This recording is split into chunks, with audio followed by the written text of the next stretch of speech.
somehow this has become synonymous with intermittent fasting, I think, about skipping meal. It's not, right? I mean, intermittent fasting is really, there's different types of it, and it has to do with like having a period of time without having food intake. But when I say specifically meal skipping, I think mostly it's skipping breakfast. And I think that's actually what a lot of people do end up doing when they are quote unquote trying to practice intermittent fasting. Why I've changed my mind, I used to often skip breakfast myself. I think as new data has come out of experts on muscle protein synthesis and like Stu Phillips, for example, Brad Schoenfeld, I've come to this conclusion that not getting enough protein in that really important meal after you've been fasting all night, we don't store amino acids. We don't store them like we do. We store glycogen for glucose. We store fat in, adipose tissue, triglycerides. We don't store amino acids. We need a constant source of it. And when we don't get, we start to experience muscle breakdown. And so it's always a balance between muscle protein synthesis and breakdown, right? And there's two signals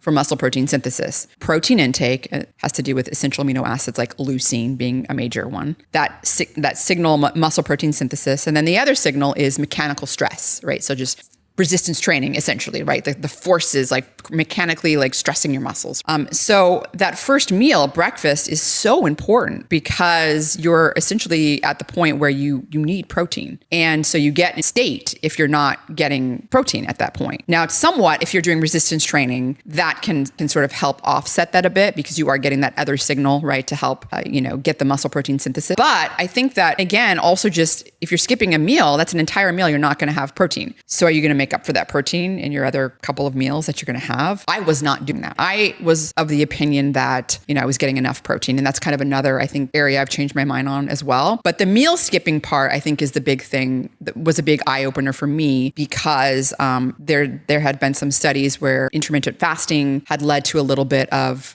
muscle atrophy. And these were not people that were doing resistance training, by the way. There's other studies that have shown doing like intermittent fasting in combination with resistance training, like one in females comes off the top of my head. I remember the study on that. Blunted some of that muscle atrophy effect. In other words, they could still, skip a meal, but like they weren't going to get that atrophy as much. So I think the meal skipping is one of the biggest things. And people go, well, is that time restricted eating? Do you not like time restricted eating? No, I do think time restricted eating is very important. So within a certain time window and then having a certain window, a period of time where you're not eating, you're not digesting. I still think there's a lot of evidence window is important metabolically. So we are very insulin sensitive earlier in the day. As the day goes on and we get towards like when we're producing melatonin, nighttime, like black and white studies on that, like people given the same exact calories, the same exact macronutrients, the same meals at different times in the day, their insulin response, their blood glucose levels, much, much better. Everything metabolically better during early morning versus evening. Same meal, right? So you're more insulin resistant later in the. So you don't want to be eating your meal at like 10 o'clock at night necessarily, right? But also need a period of fasting to repair. You don't want to be digesting because just like when you sleep, your brain, you're not thinking, we're not like firing a bunch of neurons and,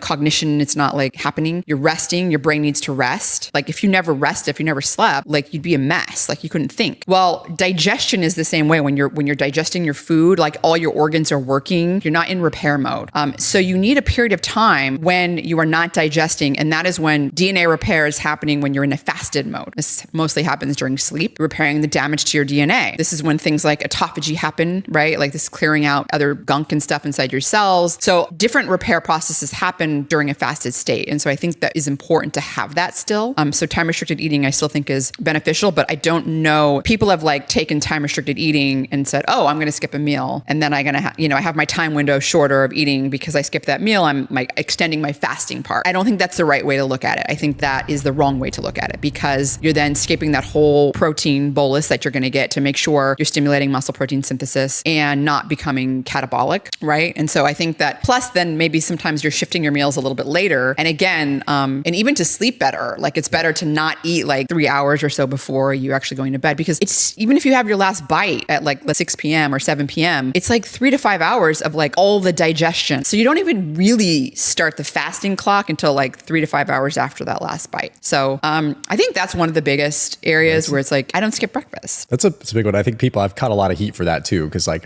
for so many years, I lost a lot of weight with intermittent fasting, but as like time has gone on, especially being lean, I'm like, well, if I fast a lot, then like there's nothing to really pull from. So I'm probably right. So for me, it's become, okay, maybe 2 days a week of ETRF. And it's nothing extreme. It's like where like, if I'm going to fast, maybe I'll skip dinner instead of skipping breakfast. And like, I've actually found that breakfast is probably one of the more important meals of the day because it's what you are literally breaking your fast with. And it's your time to, breakfast like a king, lunch like a prince, dinner like a pauper has always kind of been my philosophy anyway.